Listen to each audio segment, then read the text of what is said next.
All right, so let me just get my stuff set up here, and we have a really exciting chat for this morning. We have a guest. I'm so excited. My very first guest. She's helping me pop that stuff, and so we are going to be talking a little bit today about just what it means to be wedding creative and what it means when you are first starting out. And then, okay, so let me grab these as I talk. And so basically, we are going to be talking about when you're first starting out in the industry, basically like the do's and don'ts, because there are quite a few things that both Tiffany and I have seen like come up, and we really think that it needs to be talked about. And so, yeah, I'm just excited to talk about this. And so let me grab another pair of headphones. Sorry about that. I totally forgot. I've never had a guest before, so like this is really exciting. Hi, Linda. How are you doing? Are you? Okay, so I'm going to finish up with these. But how's everyone's Tuesday going? Hi, Holly. How are you? Yay. Okay, so we have people tuning in. I'm going to wait just a couple more seconds anyway, so that I think that this is going to be a pretty popular talk with people, and so I'm going to let them kind of stream in as I go and undo my little naughty mess here. Yeah, whatever. Technical difficulties. I don't even care. All right, so what do you guys have planned for this week? Like, what's going on for you guys? Do you have any big projects that you're working on? Do you have any expos you guys are going to? Like, I want to know, like, what's going on with you guys? I miss you too, Linda. I need to plan another trip to Virginia. Not for another wedding, though, with Sarah. If you can mute it.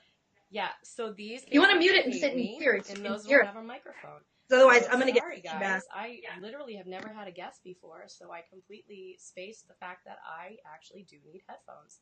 But, yeah, so let me go ahead, and I'm going to bring Tiffany on in. If you don't know who Tiffany is, you should. She is a good friend of mine. We actually met kind of by haphazardly, and it's been fun ever since. But anyway, all right, so I'm gonna bring her on in, and all right, so we have Tiffany, we have Lauren, yay! All right, hi. Can everyone see Tiffany? Can you give us like a thumbs up if you can see her, hear her? Make sure everything's working on the tech side. Raise prices and nervous about getting business in. Linda, you are fine, girlfriend. Girl, let's talk about that in a minute, Linda. We'll talk about it. Yeah, for real. Actually, yeah. Diving back into wedding design. Good for you, Holly. I know, I'm coming out of my, like, slumber. All right. Hey, can you guys give me a shout if you can see me and hear me, please? Yeah, I want to make sure this stuff is working. We pretend to be technologically savvy, but really, meh. I'm basically like my mother with a cell phone at this point in day and age. I don't know what I'm doing when it comes to the tech shit. Sorry. Perfect. I love it. Okay. Hi, Tiffany. So I'm thinking they can hear you. All right. Yes. So. Thank you. I think so. Perfect. So without further ado, I'm going to let Tiffany take the stage and let her just do her thing. She doesn't really need an introduction. So Tiffany, thank you for being here. Thank you for chatting with the people in the group, and take it away, girl. Awesome. So I am having a little bit of a hard time. There seems to be a little bit of a lag. So if you guys have any questions or anything, put in the comments if you can not hear me or whatever. So, because it looks like I'm having a little bit of a lag, Lauren. I don't know if you're getting that too. Yeah, so, it happens. But, okay. All right, cool. So let's jump in. Show of hands. Who's been in business for less than 2 or 3 years? Who has done less than a dozen weddings? Who is scared to death about jumping in and doing this crazy thing called wedding planning, or even a wedding creative, designers, anything like that. We're all in the same boat. And to be honest, I talked to my geek friends. You get me, Lauren? You good? Yep. All right, cool. There's just a slight delay from what I'm seeing to what you're seeing. So anybody really, I mean, I have great friends. We actually, 2 seconds before we went live with Lauren, we just decided we're all going to go out to dinner tonight with a bunch of my industry friends here in town in Newburyport, from DJs to people that do stationery. You know, we got to stick together, and it's one big community. So we've got a lot of things that we share, even though we may do a little bit of a different job. Last week when I was listening to this with Lauren, I realized we needed to start getting into this whole do's and don'ts of jumping into this crazy industry, because it is really unlike anything else out there. Yes. There's a lot of things that are similar to a lot of other industries, but there's a lot of shit that is so different. P.S. I swear we're over it. Lauren's gonna cry or spit her coffee. So I really want to be nice to you guys, but I also don't want to give you a false reality that this is an easy industry to get into. It's actually a cutthroat, make you want to cry, make you want to just curl up in a ball and drink champagne and go to sleep and forget about your day. But there's a lot of ways that you can make it awesome. And I've been doing this now damn near for a decade. And I have to tell you, I love this industry. Lauren's like losing her mind over there. I can't even at this point. I love everything that you're doing. I have this like little Lauren like bopping in the corner of my screen, like dancing around every time I say something. So do's and don'ts real quick about playing nice in the sandbox. So the first thing I have to say is don't shop. Do not pretend to be someone else or a bride or a groom or whatever and shop your competitors to learn their prices. One, it's rude. And by the way, we can tell when you're doing it to us. I actually got one a few years ago. I looked her up. I realized she was an assistant to one of my competitors, and I responded with, geez, I am so flattered that you chose my business to plan your wedding rather than your boss. So I'll call you out. I won't be rude to you, but I will certainly make you aware of the fact that I know what you're doing. So don't shop and pretend to be someone that you're not, but do ask us. Talk to me. You know, if you go on my website, you're going to see an FAQ. We don't do pricing packages per se, but it tells you where our deposits start. My deposit per retainer for me to even think about blocking off a weekend wedding day for you is $1,500. So that real quickly qualifies you to tell you where we start in pricing. I will 100% talk to any new planner that's coming into this game. Happy to do so. Prices that I charge 10 years into this are not going to be what you start out charging, but you can work yourself into this. It's awesome. Work yourself up to it. Don't cheapen your services. Big thing we're going to say like 500 times today. I'm sure Lauren's going to say that a bunch too. Do not cheapen your services. Do know what your industry, you know, what your market can hold for pricing, but don't shop. Ask us. You'll be really surprised to see that a lot of planners will gladly open their doors to you. Now, that being said, some of them are going to slam the door in your face. Find the cool ones. We don't want those people in our industry anyway. Find the cool ones and talk to them. The next don't, this is huge. Like, grab a piece of paper and write this down. Do not form a clique. Do form a network. Our industry is somewhat like high school in a lot of ways. They can very quickly, you know, you're the saying, like, you're the company that you keep. I see a lot of new planners come in here, guns blazing. I see a lot of new people in this industry, young people in this industry, coming in and forming a clique real fast. You know, they feel comfortable. They've got their group. That's awesome. But sometimes that little clique that you form, that bubble, isn't exactly what you want to be when you grow up as a wedding professional. And if you form a strong network, meaning you're 2 or 3 deep on all your favorite photographers, videographers, DJs, you will have a better, longer, I'll be honest, more lucrative career than if you quickly just align yourself with 4 or 5 people and form a clique. So it's just like high school, right? Like, don't just form those 3 or 4 mean girl clique groups, whatever. I don't know. I didn't do that shit. Form a network. Get out there, start knocking on doors, finding the people that are like you in a lot of different ways. Talk to them. And instead of just having your little clique that you do like 5,000 photo shoots and weddings and outings and DIY classes with, get out there and get your name in front of a lot of people. One, it's going to help your SEO. The bigger the reach that you have, the bigger the network that you have, the more people are going to see you and find you, and therefore your business is going to grow. If you keep your click small, a lot of people are going to they're going to, she works with so-and-so. And I say she, females are in this group. I love you. She, for lack of whatever. So a lot of people are going to look at you and say that you only work with certain people. It's not a good look. It really, really isn't. I really have to say that the longer I've been in business, the more important it has become to me to grow my network.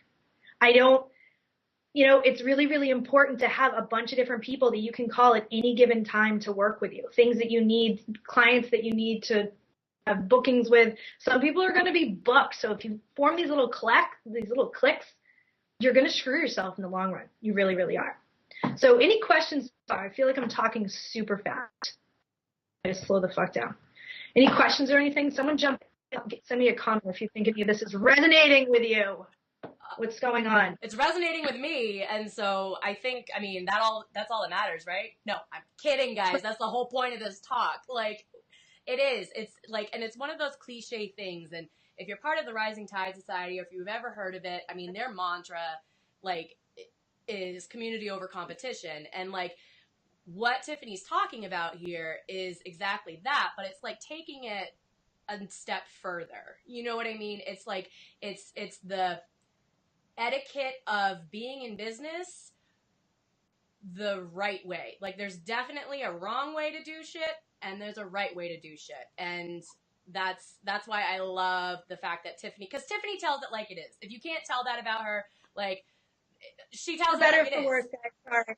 Yeah, exactly. And that's why I love you, is because, like, you're real, you're transparent, you tell it like it is, and I feel like you are like a unicorn in this industry, because so many people are afraid of, like, stepping on toes or, like, walking on eggshells, and that's not how it should be. You should be able to speak your truth, speak your mind, but, there are ways about doing that. So I love what you're saying. So, no, keep going, but, I think we have a question. Maybe. I don't know. Linda. Okay. Yeah. Two types of wedding professionals. You're in the clique or you're not. Those that are not are only focused on work and not playing games. Yet I feel I need to figure out how to belong to the clique.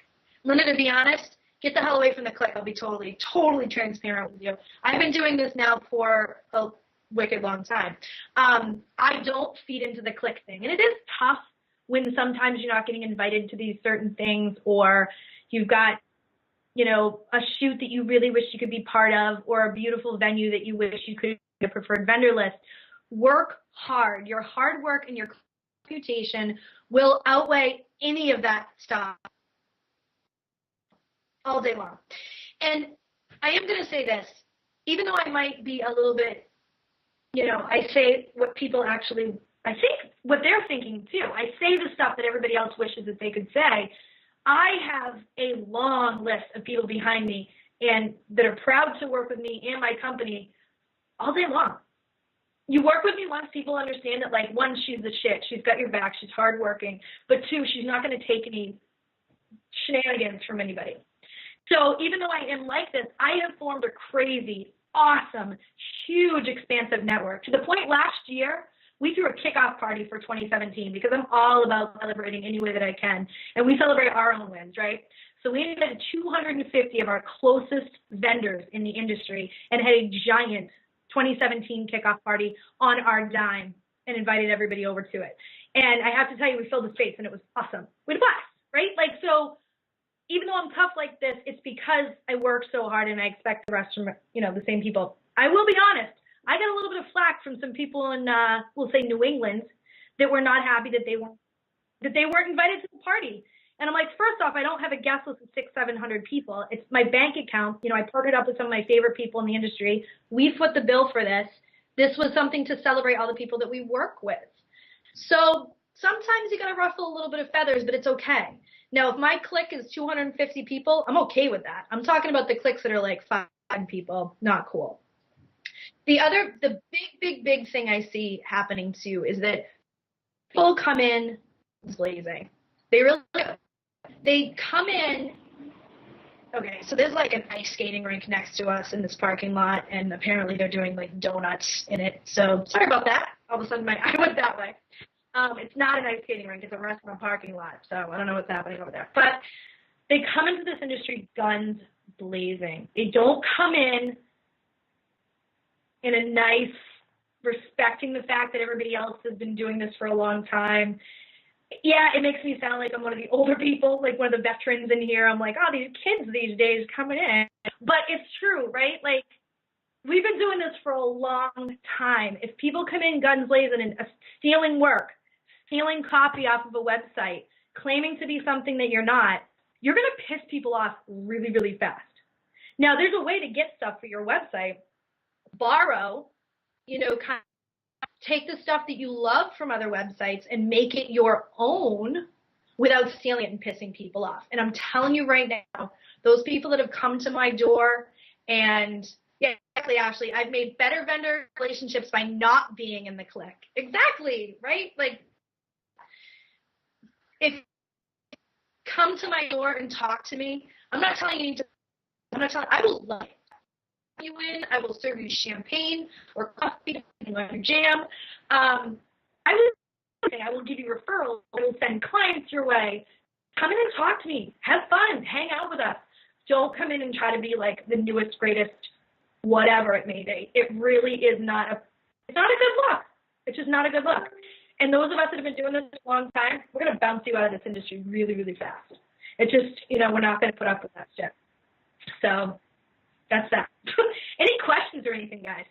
So true. Can I also add that many of the vendors drop off the face of the earth fairly quickly. Community within the industry is the best practice and it keeps you in business. 100%, Courtney. 100%. I always joke around. We have a rule here in the office, and actually Emily's sitting right next to me.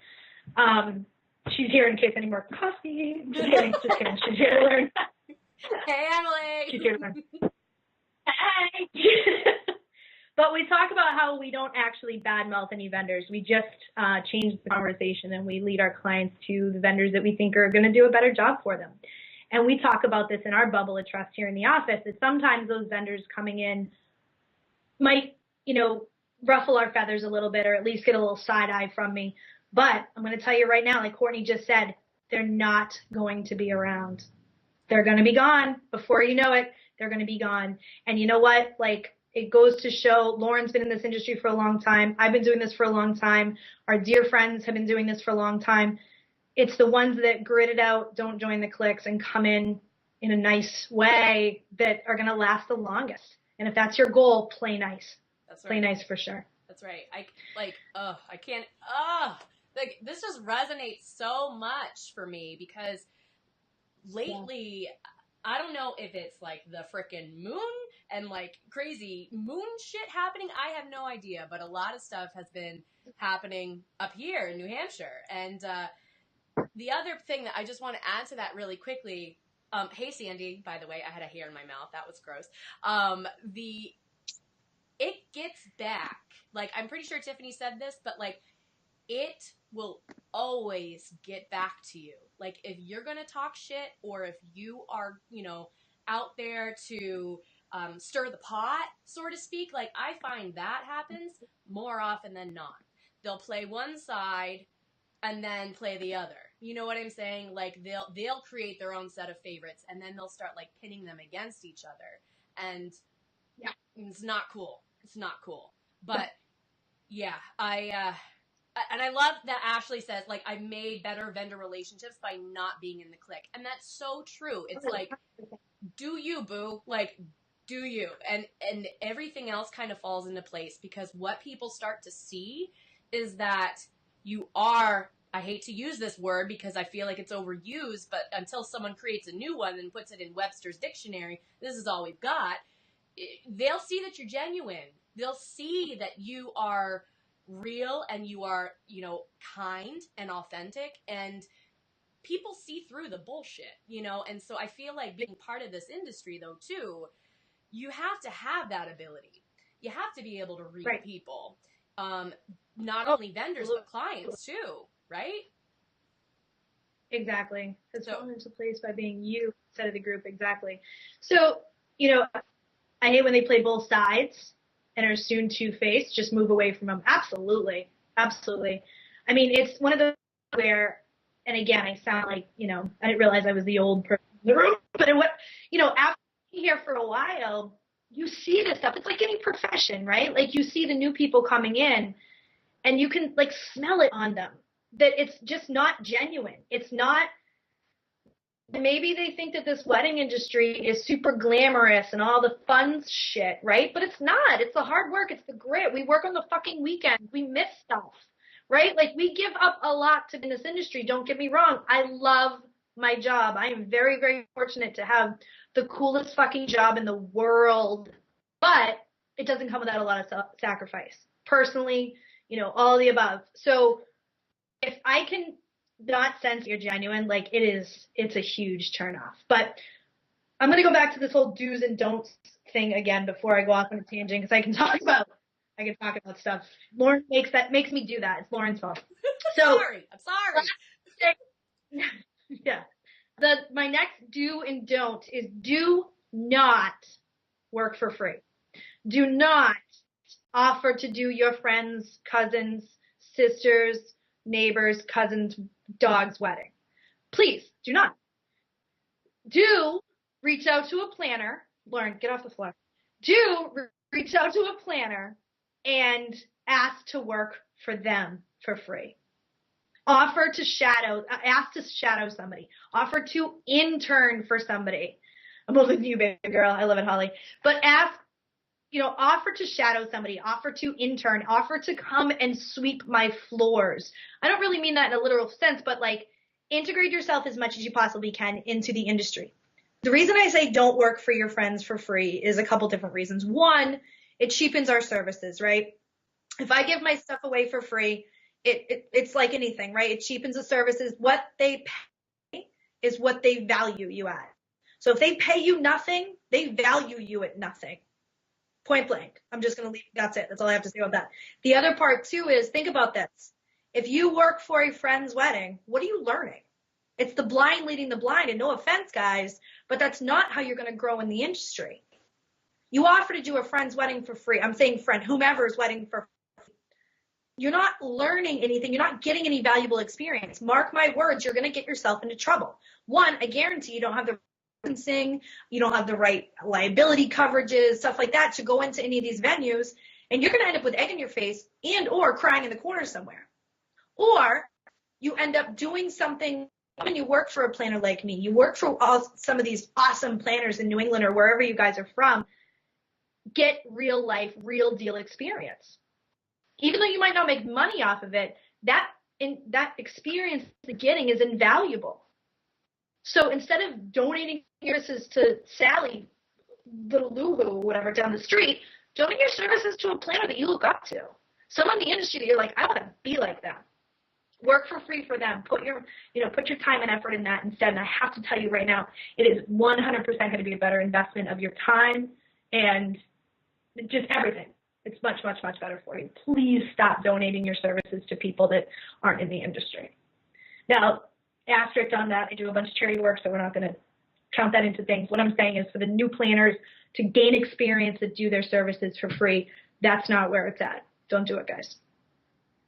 Any questions or anything? I feel like I'm like hammering you guys.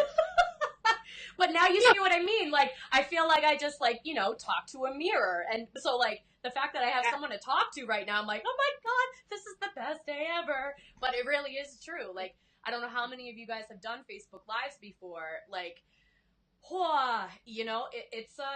it can be nerve wracking, but it's like you're just talking into a mirror. So it's helpful. And I'm looking at myself, which is like, oh, that's cute. So this is what I've looked like all morning? Okay. Yeah. All right. No, hey, Karen, find a mentor. You guys will both benefit. Even in my point in business, I have a mentor. I have someone that I reach out to and I talk to. She's not necessarily in the wedding industry, but she's a business badass. And for me, I need that. I need that mentor that I can talk to when I'm having my days, whatever it may be, when I need some advice or right before I'm about to take a big leap. And I have to tell you, find that person now in the industry. You find that person that you can shadow. That relationship will last a lifetime. That being said, I did have, when I was very, very, very, very green, I volunteered my time for another wedding planner somewhere in the Northeast, we'll just say. And I didn't necessarily love her style of things, but I took a bunch away from it anyway. So even though you may not grow up to be just like that planner that you mentor with, or grow up to just be like that planner that you internship with or shadow, you're going to learn a lot. There's things still to this day that I learned from that person that I learned what I didn't want to do too. Right. So I saw a bunch of things. I got real deal experience. I got real life experience working with couples, clients that I didn't have that emotional attachment to because they weren't a friend or a family member. It was nothing but business and it was all job. And I took so much out of it. You know, all these years later, I find myself rolling back in, you know, my mental Rolodex, going over a few of those things every so often. And it's funny how those experiences do tailor and mold you into the business person that you are now and the wedding planner that you are now, or wedding professional. So it doesn't matter if you can't find, you know, if you're having a hard time finding a mentor, or you're having a hard time finding an internship, get in with someone. You know, don't get in with someone new. Get in with someone that's got a little bit of clout to them, a little bit of, you know, experience in the industry, but get in with someone. You're always going to learn something. It doesn't matter if they've, you know, they're the best of the best. That's okay. You're always going to learn something. It's so freaking true though. And like, that's literally, it's one of the reasons why I saw such a need for just help on the business side of things in the industry. And, you know, for me, early last year when it all kind of clicked and I was like, oh my God, like I'm not supposed to be planning weddings. I'm not supposed to be a studio manager for a wedding photographer. I'm supposed to be helping people with their businesses because there's no one really out there that does that. And so like, that's why I just love this community so much. And I know I'm freaking biased and I don't give a shit and that's okay. But like, I just love this community because it's like, if you can't find a mentor that you yourself like either jive with or whatever, at least you have a space in some capacity where you can come.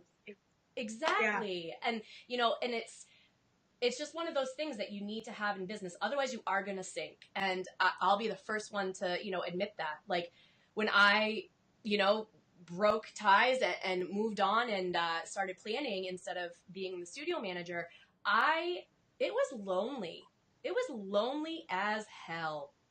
Yeah, absolutely. Just say it. It's lonely as fuck. I'm sorry. Yes. Running a business, starting off, jumping in, it is very isolating at times. And so when you can find your network and you can find your people that think like you or in the same space as you, I mean, there's a ton of different industry groups out on, especially on Facebook, as you guys all know.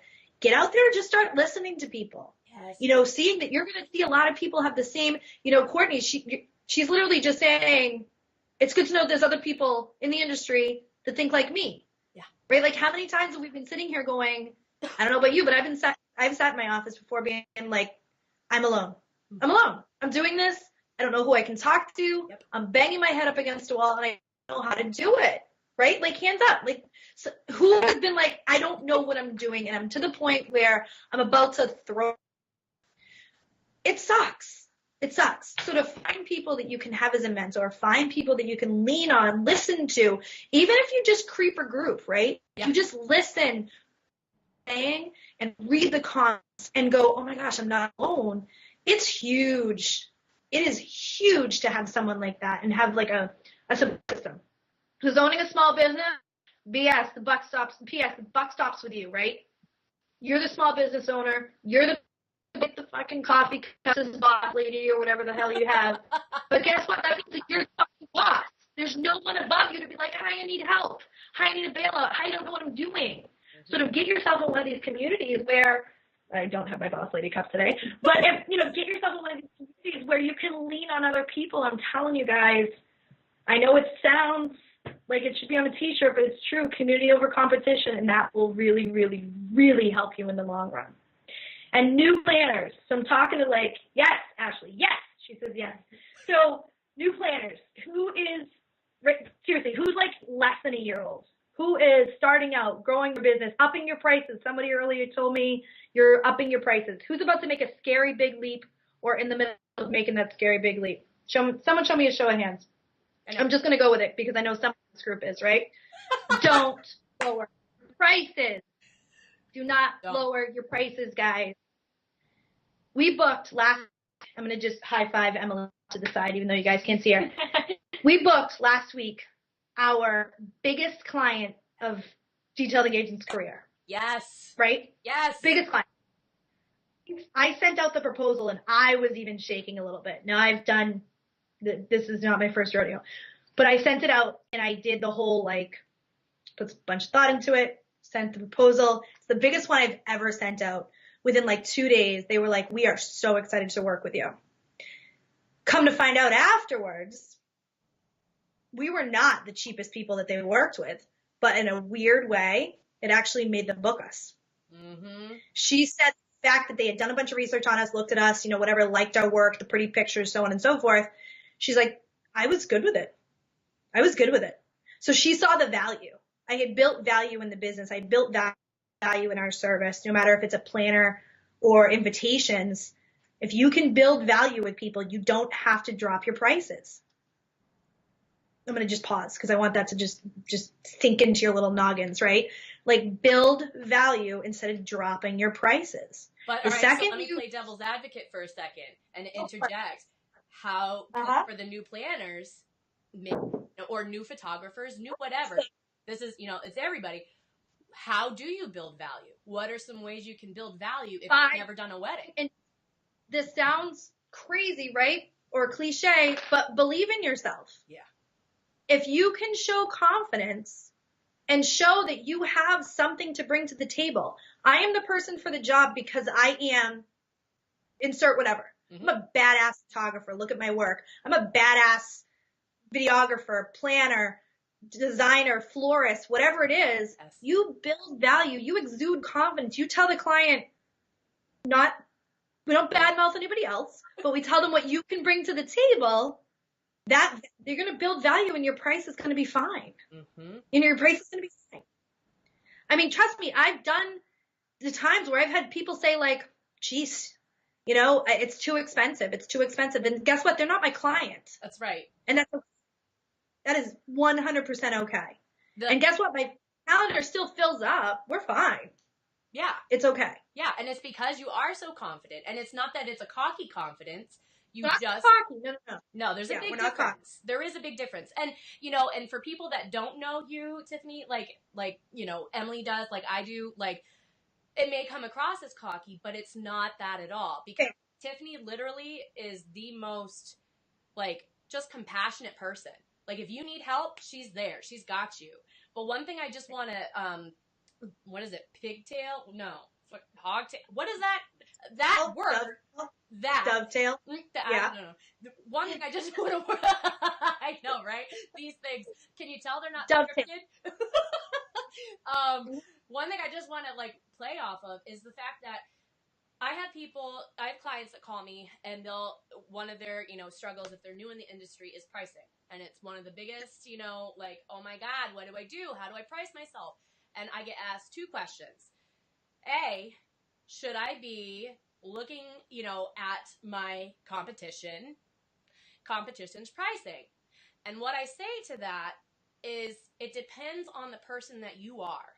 Because if you are super competitive in nature, like I'm a Leo, like I'm a competitive MFer. Like I don't want to know what other people are charging because then I'm questioning whether or not I'm living up to that. So what I do is, right? But you need to have a ballpark. You need to at least have a ballpark. So are you looking at competition's pricing because you want to undercharge or overcharge? No. You just kind of want to get an idea of what your market, what your area is charging.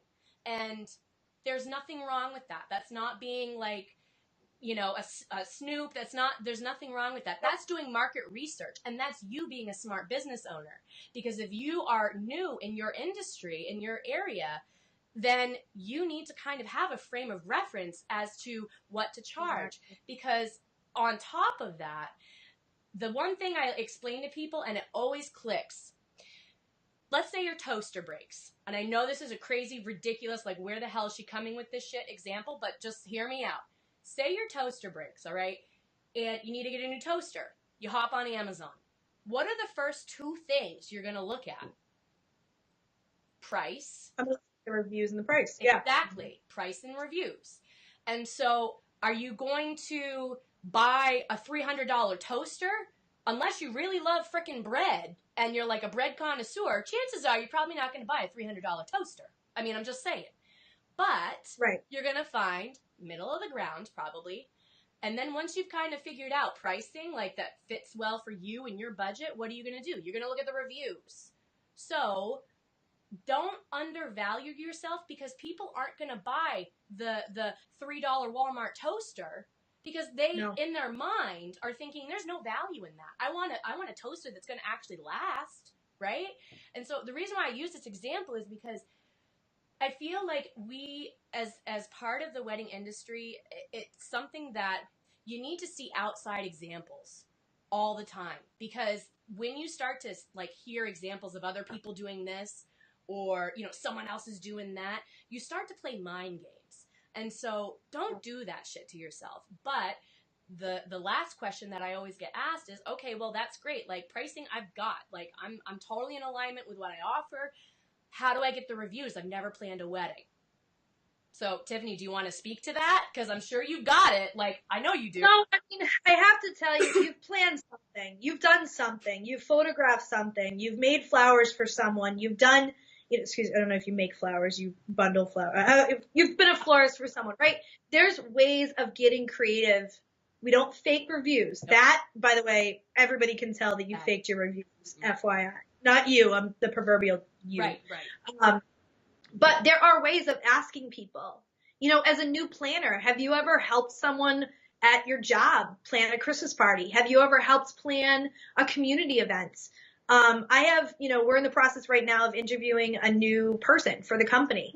And I look at all kinds of things. We had a cutie patootie the other day come in and tell us that she had helped plan a community yard sale for a charity. That's awesome. Foundation. Yeah. That's freaking Get awesome. people to get reviews about that. She was going into her own business. Get people to review you about that. There are ways to get reviews without, one, faking them, because that, trust me, we can all tell that they're fake.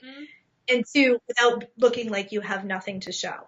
So don't worry about that. Think, get creative. You'll figure it out. A lot of the blocks that I see people hit, a lot of the things that people come in here and, we host like Lady Boss coffee breaks every so often. We host Wine About It Wednesdays, and it's WINE, just so you know. You come in, you whine about it, and we drink about it.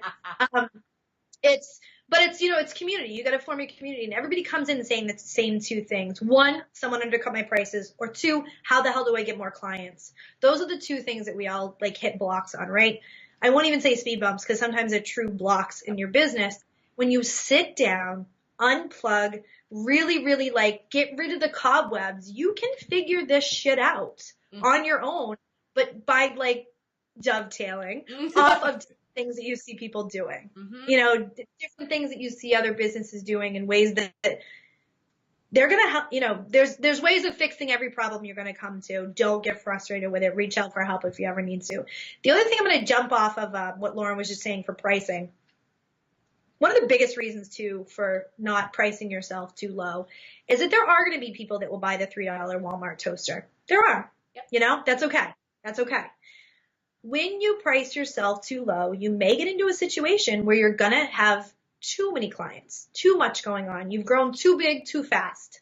And I guarantee when you sit down and you do your numbers, you're going to burn out because you're not making the kind of money that you should be making. You're putting in way too many hours.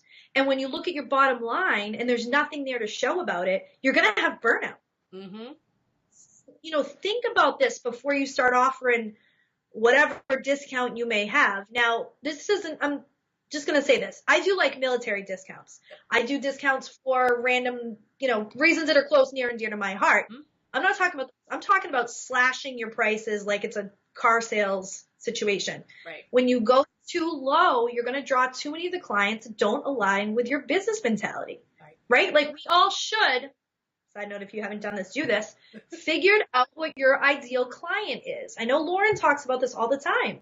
Figure out what your ideal client is and then align yourself with those clients. If you're dropping your price too much, I bet you a coffee, those are not your ideal clients. So true. It's so true. And you'll find too, like, even though I wouldn't say I'm a proponent or opponent of finding your ideal client, but it's really friggin' important that you have an idea of who your person is. Right.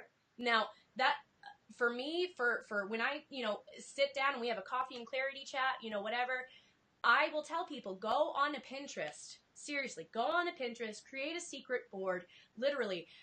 Think of, okay, who have you worked with in the past that, maybe you have done a couple weddings and one of the people was just amazing.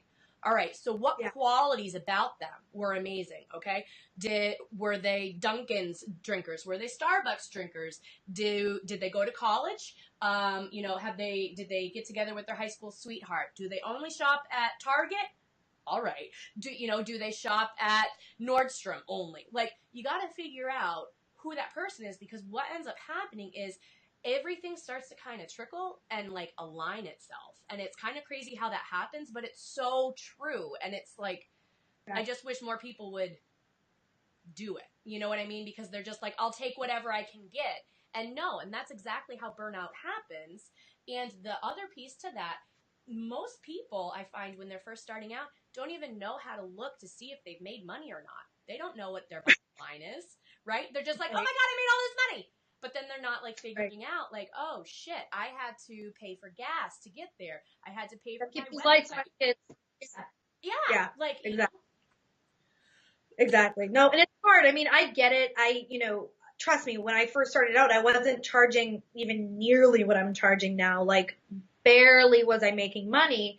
And some of this, I do as I say, not as I do kind of mentality. But trust me, if I had had someone telling me this a while back, I think when someone had come back to me and said, can you drop your price? Can you match somebody else? Can you go cheaper? I would have had the kahunas to be like, no. And, this big, huge client that we booked the other day, she asked me 2 questions right off the bat. I don't know if you know anything about planners and how they work, but for us, I take a 50% deposit at time of booking because now that weekend is yours. We have saved your date and we're going to turn away other clients. The other part of that is that I make you pay everything, not make you, but our policy is to pay ahead of the date of the wedding, like a lot of other wedding professionals. So she asked me, can we break that initial payment into a smaller chunk? Nope. Can we pay everything 30 days after the wedding? No. And I didn't say no, period. I explained to her why, and she was fine with it.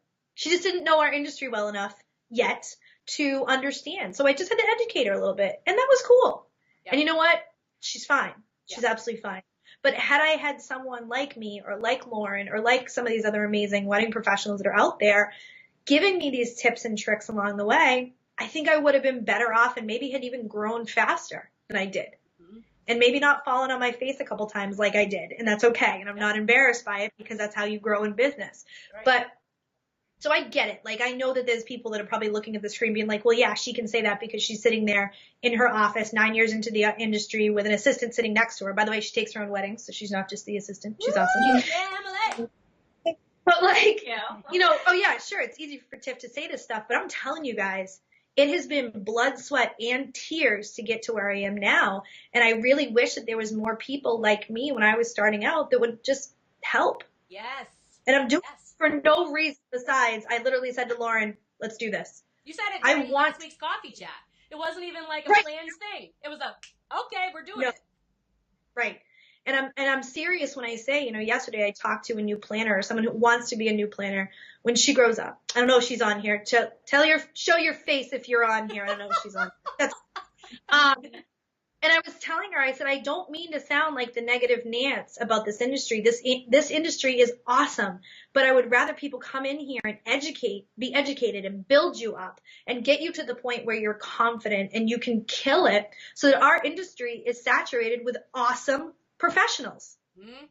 I'd rather come here and spend an hour. This isn't wasting my time. This is investing my time in our industry by talking to Lauren, talking to all you guys, and helping new wedding badasses be the badass just that they can be. Yeah. And I mean, I think it's, I'm good with that. Like, I want more of you guys to be awesome, awesome people in this industry because it only helps me in my business in the long run. Exactly.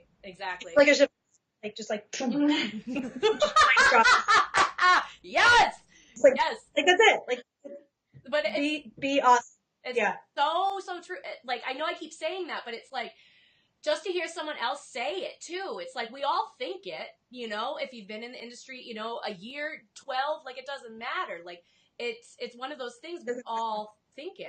But Right. yeah, it's just a breath of fresh air to really hear it. But what questions do you have for Tiff? Okay, just maybe some newbies that have questions. Yeah. Come on. And if you're watching the replay later on, absolutely drop a comment. We'll hit it up.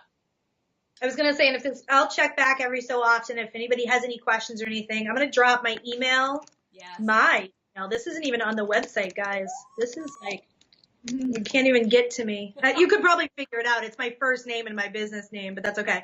My email. And for better or for worse, I am attached to my, I have 3 cell phones, just so everyone knows. One, because my mom will stop bitching. She has like a private line that she can get through to me on. Okay. That's a really good point. So this is a big thing, guys. Do not have your business line be your private line too. Seriously. I know that it's an additional $30-$40, whatever. But I'm telling you right now, the day that I switched over and this is like the business line that goes into a drawer when I need a night out, or I just disconnect for a little bit in business to recharge. Big, huge. It's awesome. Have a separate line. Not a separate line, have a separate phone. Yeah. Like put it away. Yeah. So I felt like I hit a different like level in business the day that I decided not to use the phone. It's the same. That's brilliant. I don't actually think I've ever heard that. Like, obviously having a business line, like, you know, sitting on your desk and whatever, but like, how often do you look at the business line and you're just like, F that, and you don't answer it? Like, I feel like you might be more apt to answer it if you do have a separate phone altogether. Get like a burner phone, like, you know? Yeah, my personal line, like this is my personal line. I purposely never set up my business emails to drop to this phone. So my clients get this personal number about a week before their wedding. Yeah. So God forbid it's an emergency. I'm plugged in. My good friends in the industry all have this number. So it's cool. All right. So let's talk. We got styled shoots, do's and don'ts for starting out, or maybe necessary or unnecessary. I'm okay with styled shoots, I have to say. One, it's going to help you align yourself with really awesome vendors. It's going to help you align yourself with new venues that you might need to get into and otherwise can't. Mm-hmm. I'm okay with them, but do them right. Do them right. Do a styled shoot. Do your damnedest to get those guys published. Do your damnedest to get them picked up by something, even if it's a blog. Yeah. Offbeat Bride was one of the first places that I went to years ago because I had a little funky bride and she was cool and we made it work. So even though we weren't published per se in a magazine, we went that route and it was awesome. Yeah. Like it was awesome. But so if you're going to do the styled shoot, don't just use it for pictures on your Facebook and your Instagram. Use it for, getting out there as much as you possibly can. While I'm on the topic of that, preferred vendor lists. Pay preferred vendor lists.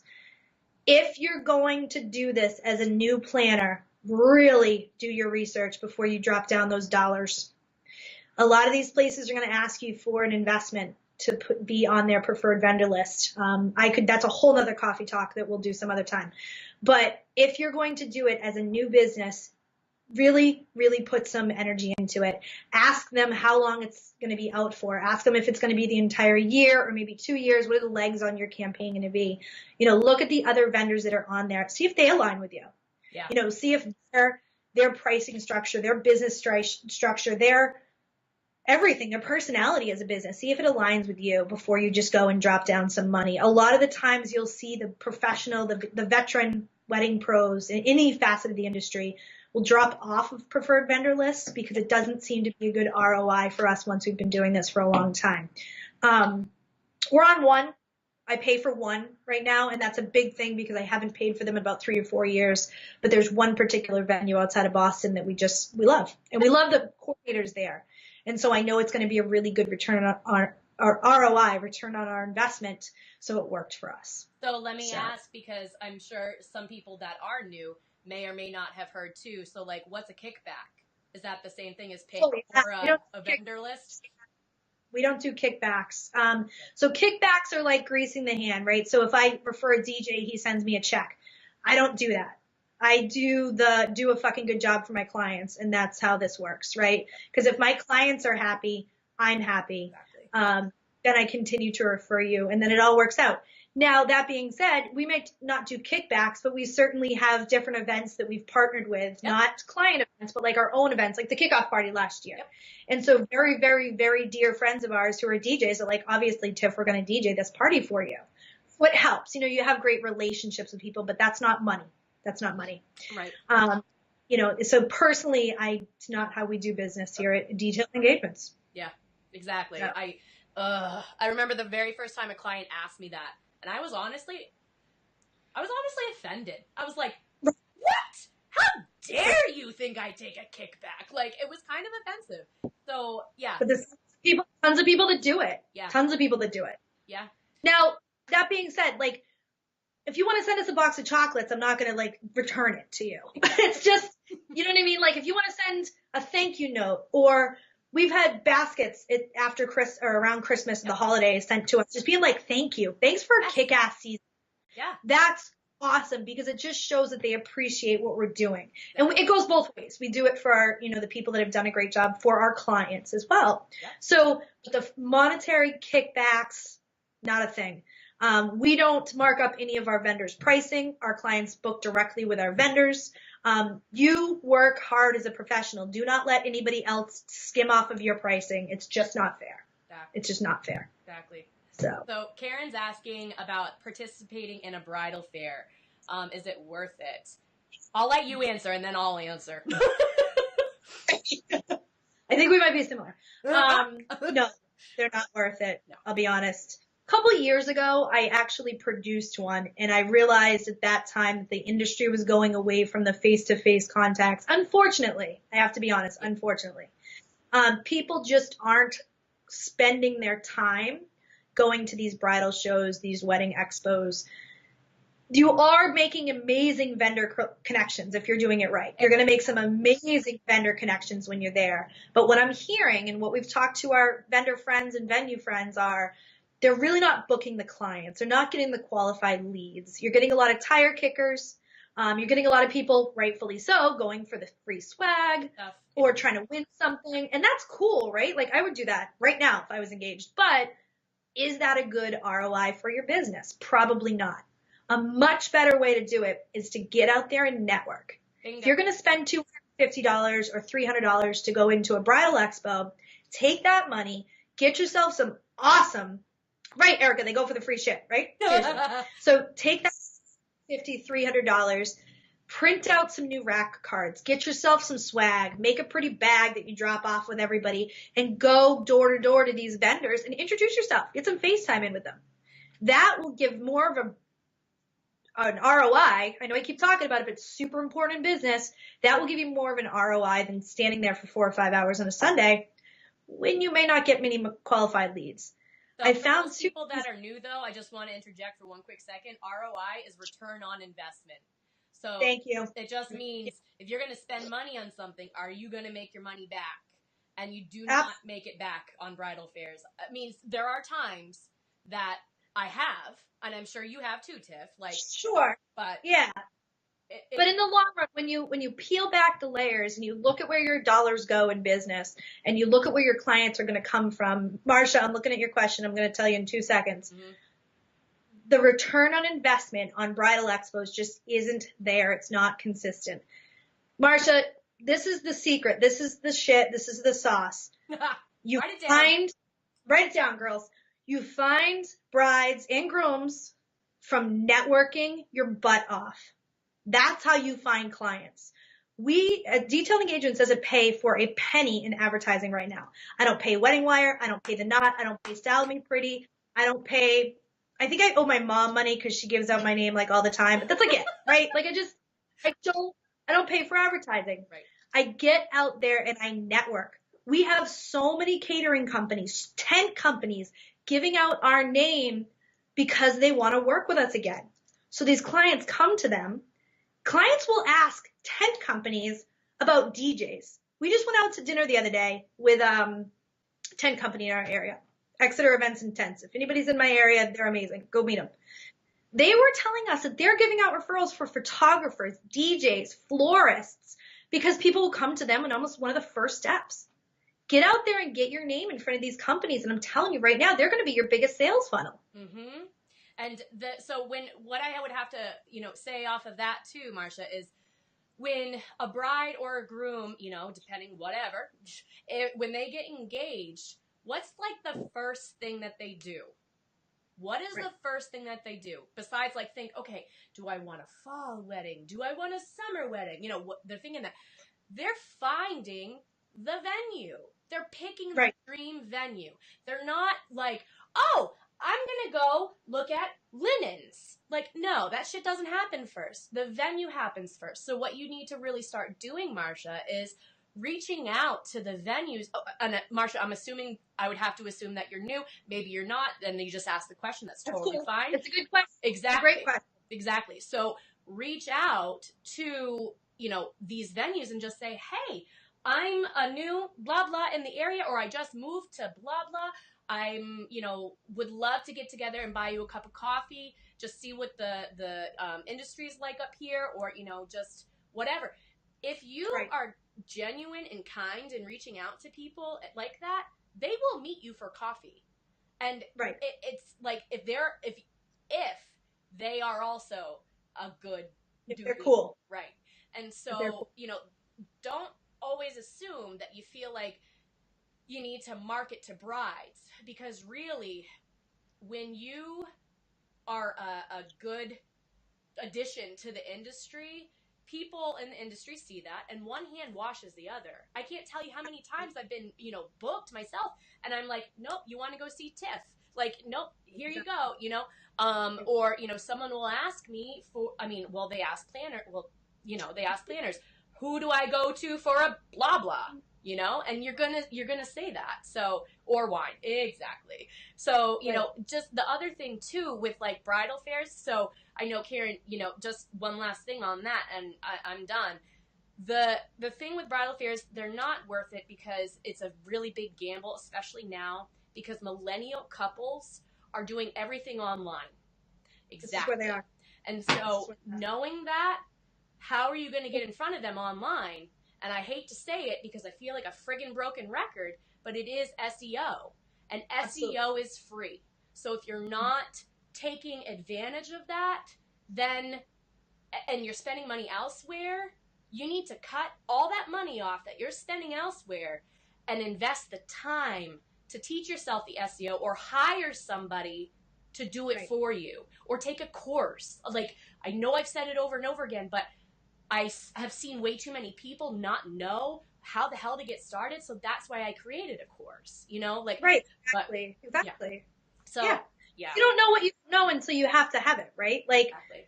And, SEO and what like Lauren's talking about, and she knows her shit, guys. I've sat through one of her classes. I didn't sit. I walked around because I'm like child of all child. Anyway. Yeah, I just literally like paced in the back of the room thinking, oh my God, this is going to take me so much time. But right around Christmas, I dove into our website. Lauren, when did we do the class together? When was that? End of October? October. Yeah. So it took me a weeks to swallow all the shit that Lauren gave us. Yeah. And then I sat down and I literally pulled our website apart. I mean, I ripped the pictures down. I ripped the copy down. I redid it within about a week. Now, again, mind you, I don't do any advertising. I don't advertise with any of the big dogs. I don't pay anybody anything. Within about a week, our inquiries, yes, it was engagement season, yes, all that stuff. Yeah. We couldn't keep up. Like, we couldn't keep up. And they were qualified leads. We're booking some of our biggest clients ever just by the shit that we were doing behind the scenes. Just by networking and getting ourselves out there, by adding those backlinks to our website, yes. Getting featured. We're on like Vegas.com somehow. And it's not from what you would think. It's actually from talking about a wedding. But like, Emily wrote a blog for him. I'm like, cool. We'll go to Vegas and do a wedding. Lauren's like, your shit together, please. For the love of Pete. I got the professional thing. No, but like, we got ourselves out there. We answered those emails of people that were like, hey, will you guest blog for us? Hey, will you guest for us? I'm like, sure, whatever. And we did it. And all of a sudden, I'm looking at the back end analytics of my website going, who the hell is like, whoa. Yes. And if you don't know how to do it, it is totally fine to reach out for help from somebody. I didn't know how to do a lot of this stuff until Lauren hammered it down my throat one night. And now I did it. And we really, really saw the payoff in the return. I can say, that was 4 months ago now. Yeah. Or 3 months ago now, excuse me. And I'm telling you, it made a huge difference on all of our. You booked your biggest client because of me. Oh, Tiff! Sorry, girl, we don't want kickbacks. You're not getting a thing. I love me some chocolate and wine. More wine than chocolate. Or wine. Do you add your prices to your rack cards? Marsha, what kind of industry are you on? And what are you doing in this industry, Marsha? Yeah, there's like a 5-second delay, I think. Okay, all right, Marsha. When you get a new second, I don't know what the hell's happening. Tell me what you are in the industry, Marsha, and then I can totally tell you about pricing. Yes, published pricing or not.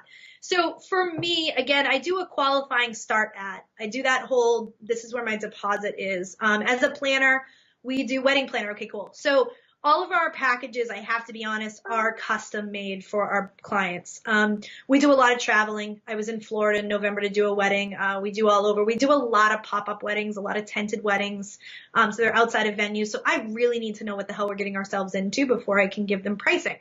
So I can't really put, XYZ packages together, but I can at least tell them where we start and they qualify. Emily had a new potential client phone call last night. She was very versed in our website. She was telling Emily what was on our website, which meant that she did her research, which meant that we qualified her. And which before you guys are like, I put that on there? Oh. Exactly. I was like, when did I post that? Okay, cool. Stop drinking and updating the website. No, but it qualified her. It didn't waste her time either, which is a big deal. I don't want them. It's like going and test driving Porsches without knowing the Porsche price tag. Like, you don't want to do that to clients and then have them smacked in the face with your pricing. If you are comfortable with it, I would say put your pricing up there and see what happens. Mm-hmm. See what happens. If you notice a big drop in all of your leads, okay. But are you getting more qualified leads? Then that shit works for you. Keep those prices up there. If you're going to put pricing up for any creative in any facet of our industry, make sure that you put it somewhere that it is, this is where it starts so that you don't get locked into anything and then have a client tell you it's a more logistically challenging job, and then you get sucked into having to pay those prices because they're published on your website. But you do it a little bit different, don't you, Tiff? Don't you put our deposits start at, which you were the first time that I'd ever heard that. And I've been in the industry for 6 years. And I'm like, that's friggin' genius. Because it really is. Right. People just want a starting point, a diving board. Like, if right. you're a $7,000, I don't even know, something, and they're on a $7,000 budget, it's not going to jive. So don't waste their time. Don't waste your time. That's why you put starting prices. So right, exactly. Marsha, and that's cool. I mean, if you've got 3 different packages, she's saying she's got 3 different packages with starting prices, that's perfect. Yeah. I would really suggest, I don't know what market you're in, Marsha. I don't know where you. Oh, location. Location, yeah. But I would definitely think about adding some option to customize for anybody that comes in. It really, really works. Obviously I'm outside of the Boston market, I'm, New England market, but it really works when those clients, with our prices being a little bit higher than some of the other new planners coming into the industry, when I can tell them that it's higher, but this is completely customized for you. Yep. We see a big response, a very positive response from our potential clients. And people also recognize the value that they're buying. People would rather buy something that's going to last than something that's going to break 2 days after you bought it. It's the same thing that applies, throughout the industry. The thing with that, Marsha, too, just because I don't know how long you've been in the group or whatever, if you've stalked me or not, that's cool. My background's in psychology. So when you have 3 different packages, you literally are creating a very pleasing scenario for people. I'm going to dummy it down as much as possible. It's very pleasing. And so what you'll find is that the majority of your people are going to choose your middle package. So make that the package that you want to be doing all the time. If it's something that you hate doing, make it your higher one, because then you'll at least be like, okay, at least I'm getting compensated for the bullshit I have to do. But you want to make it, align it so that your middle package is the most appealing, because people are going to choose that one the most. You'll have the ones that are looking at price point only. They're going to buy your lower one. The ones that, drive a Mercedes, Ferrari, and they, need to have the best of the best, they're going to get your higher one. Okay. So the I would say 90% of the gamut, you're going to find that the middle package is the one that people go with. So yeah, I just wanted to bring that. So that's good that you have 3. When people have more than that, people get overwhelmed as shit. I mean, think about yourself. I don't know. I get distracted by shiny squirrels. Like, you can't concentrate. You gotta have. There was some donuts in my parking lot a second ago. Exactly. Yeah. Shiny ice skaters or whatever. Or no, donut people. A truck. Oh, yeah. It's a truck doing donuts. I'm like, I'm in Newburyport. Come on now. No, and it's true. Like, so your middle package should really be that one that you want to sell, right? Like, your middle one should be the one that you really want them to book. The higher one should be like, yeah, I can do this. Yeah, absolutely, I can do this. And the lower one should be the one that you're okay doing, but you'd rather do the middle one. So never put your packages at something that you don't want, because anytime it's out there, someone's gonna book it. That's like the universe. So, make sure that middle package is exactly what you're striving for, and then go above and beyond that however you need to. Exactly. So. Exactly. Just girls. Yes, actually. Yep. Everywhere. Everywhere, all the time. But yeah, does anyone have any last questions? Because I see that we went over a little bit, but I enjoyed the conversation. I don't give a shit. So if you liked it, great. If not, I'm sorry. But we actually have to go interview a potential new planner at 11:30. So let me know how that goes for realsies. I want to know. Yeah, I mean, I don't know. I'll tell you after 11:30. I'm just kidding. So yeah, it's exciting. I'm at a very exciting point in my career, and I'm happy to share it with anybody that wants to, learn about it, learn about my journey and see what I've done. I know it sounds super cliche, but I've been super, super blessed in what's happened to me, and I'm excited. And that's I'm really why excited. I fucking love you. And that's why I'm so excited that you literally are the first guest on our Tuesday weekly chats. There couldn't have been a better person to pave the way. I mean, high five. We're high-fiving. So, like anytime, I said, guys, anytime. If you're watching the replay later on, feel free to drop a comment below. We will get back to them, but stay tuned for next week's chat. And I'm sure it'll be another good one. Yeah, if you guys want to reach out, please don't hesitate to reach out. I'm happy to answer any questions. Jump on a phone call. The worst way to get in touch with me, I'll be honest, is Facebook private messages. I don't check that shit. Email me. Even put something on here, and I can talk to you for sure. I'd be happy to help anybody. Yay! And I love our community. I know that's so stupid and cliche, but it makes me so happy. So. High five to you guys too. Thank you very much, Casey, Ashley, Leslie, Holly, Courtney, all these crazy Emily. Yay! All the things. All the things. So we'll catch you next Tuesday, 10 a.m. Eastern. Much love to you all. Have a fantastic week. And Tiff, thank you. Love you, darling.